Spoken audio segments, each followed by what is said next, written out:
Moyna kitchen and ব্লগে সবাইকে স্বাগত। তো আজকে আমার অনেক গেস্ট আছে, তো গেস্টদের জন্য যে মেনুগুলি বানাবো সেগুলো তোমাদের সঙ্গে শেয়ার করব। তো এই প্রথম থেকে ভিডিওটি শেষ অবধি দেখার অনুরোধ রইল, সঙ্গে থেকো। তো দেখো বন্ধুরা, আজকে আমার গেস্টটা হচ্ছে এই যে এসছে কলকাতা থেকে, এই গেস্ট এসছে।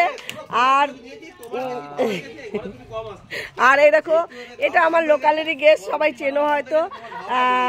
এই ভাইটা আমার লোকালেরই। আর এই যে দেখো, আমার এক বাড়িতে এত গেস্ট, তাই রান্না বান্না, এই যে আমার বর এখন সবজি ফবজি কাটতে শুরু করে দিয়েছে, চিকেনটা আমি বসিয়েছি, এরপরে মটন ফটন হবে। এই যে আমার আরেক ভাই এসছে। তো দেখো কত জনের জন্য আমার আজকে রান্না করতে হবে, চিকেন, মাটন, ডাল, পোস্ত, আরও যে কত কি করতে হবে তার ঠিক নাই। বন্ধুরা দেখো, আমার আজ অনেক টেস্ট আছে, তাই এত চিকেন নিয়েছি, 5 কিলোর মতো চিকেন হবে। প্রথমে আমি এখন মশলাটাকে কষিয়ে নিচ্ছি।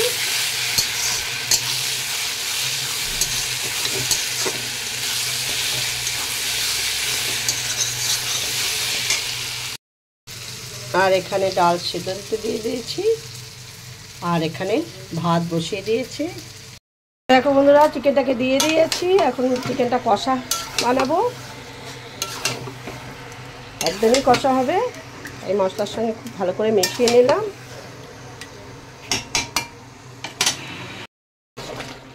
তো চিকেনটা দেখো বন্ধুরা একদম রেডি হয়ে গেল। এখন চিকেনটাকে নামিয়ে নিয়ে মাটনটা বসাবো। তো দেখো বন্ধুরা, আরও 5 কিলো মাটন হবে, তাই মাটনটাকে ধুয়ে নিয়েছি। আর এখানে প্রথমেই আমি আলুগুলোকে একটু ভেজে নিচ্ছি।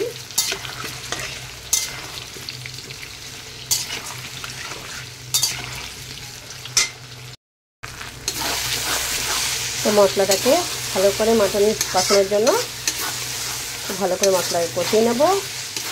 আর এতে আদা, রসুন, পেঁয়াজ, কাঁচা লঙ্কা সব দেওয়া হয়ে গেছে।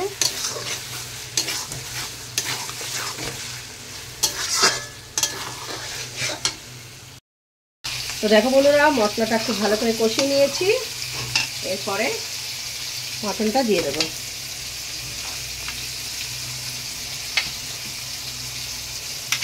তো 5 কিলো মাটন আছে, এরপরে মশলার সঙ্গে খুব ভালো করে মিশিয়ে নেব।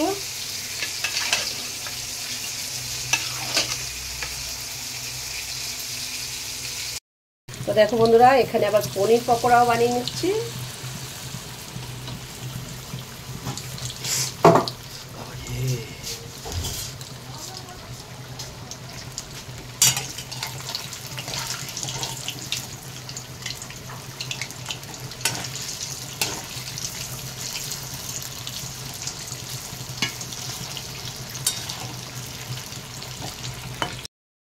তো দেখো বন্ধুরা, মটনটা প্রায় কষানো হয়ে গেছে, এরপরে আমি প্রেসারের মধ্যে ভরে দেবো। আর এখানে মসুরির ডাল হবে, পেঁয়াজ ফোড়ন দিয়ে, পেঁয়াজ পাঁচফোড়ন দিয়ে পেঁয়াজটাকে একটু ভালো করে ভেজে নিচ্ছি, এরপরে ডাল সম্বার দিয়ে দেবো। তো দেখো বন্ধুরা, মটন কষা একদম রেডি হয়ে গেল, এরপরে প্রেসারে দিয়ে দেবো। তো দেখো বন্ধুরা, আমি প্রেসারের মধ্যে মাংসটা ভরে নিয়েছি, এটা একদম 5 লিটারের পুরো ভর্তি ভর্তি করে নিয়েছি। আর এটার মধ্যে অল্প নিয়েছি, আর তার উপরে আলুগুলো দিয়ে দিয়েছি। এখন মুখটা বন্ধ করে নেব, একটু গরম জল দিয়ে, তারপরে চালিয়ে দেবো। এর মধ্যে একটু গরম জল দিয়ে দিলাম, এবার আটকে দেবো।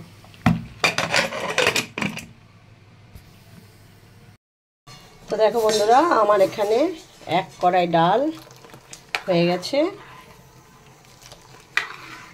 এখন ডালটা নামিয়ে নেব, এরপরে পোস্তটা বসাবো।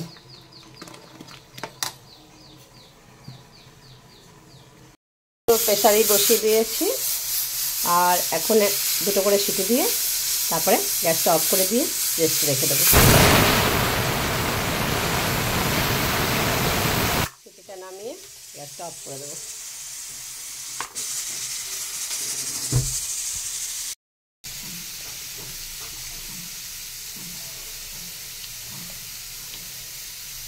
আর এখানে বড়া হবে, পেঁয়াজ খাবে না, তো আলু দিয়ে পোস্ত দিয়ে বড়া নিরামিষীদের জন্য।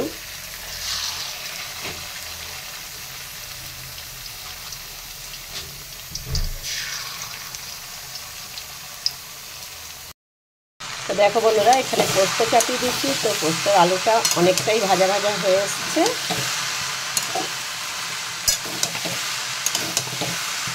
তো এরপরে দিয়ে দেবো পেঁয়াজ আর কাঁচা লঙ্কা, দিয়ে আবারও ভালো করে মিশিয়ে নেব। একটু ভালো করে ভেজে নেব পেঁয়াজের সঙ্গে আলু।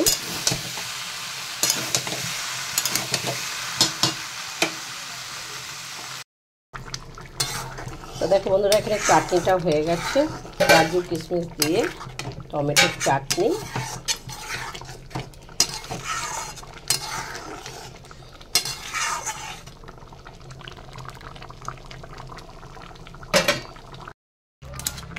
তো দেখো বন্ধুরা, আলু পোস্ত একদম রেডি হয়ে গেল।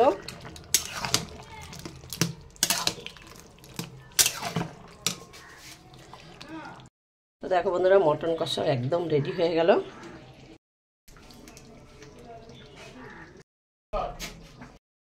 बहुत अच्छा है। हम लोग डेली यही खाते हैं खाने के लिए। हफ्ते में 3-4 बार तो नॉनवेज बनता ही है। চলো টিফিন খাস নি? আচ্ছা ছেলে রে না সিদ্ধ হয়েছে, সেবারে হয়। এই কৈলাসকে নিয়ে যাবো, নিয়ে যাবো। কৈলাস তো ফালতু দিয়ে কেউ নেই, রান্না খাওয়ার মতো হয়েছে। হ্যাঁ খুব ভালো।